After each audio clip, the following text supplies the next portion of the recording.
Missouri man knew it was finally time to act when the pain kept him from enjoying the great outdoors. In tonight's Focus on Your Health, Teresa Snow shows us how surgery changed his life.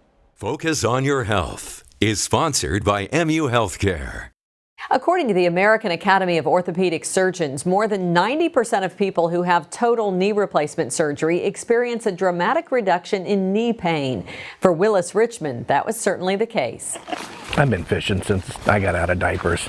Once Willis Richmond wades into the water, you'll be hard-pressed to get him back to shore. I don't stop. I keep on going until either the light runs out or the siren blows or my buddy gets too tired.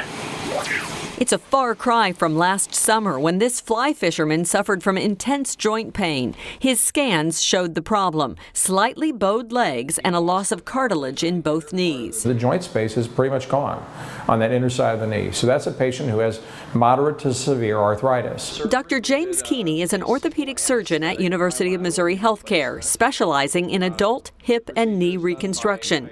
He recommended a bilateral knee replacement, one surgery to fix both knees at the same time. He says for those who qualify, it can save money and help with the recovery process. It allows people to get back on their feet, I think, a little bit quicker than if they had staged that and gone through 2 procedures. Dr. Keeney removed all the diseased joint surfaces, replacing them with metal and plastic implants. He says the number of knee replacements performed each year is expected to climb over the next decade to between 2 and 3 million.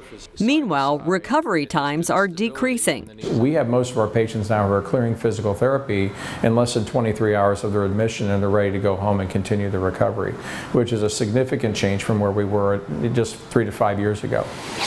For Willis, the surgery has been life-changing. I just can't say what it's done to give me back a part of my life that was missing, and it's pain-free now too.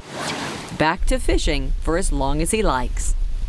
Dr. Keeney says most people are able to return to their regular activities within 6 to 12 weeks of knee replacement surgery. With Focus on Your Health, I'm Teresa Snow. Focus on Your Health has been sponsored by MU Healthcare.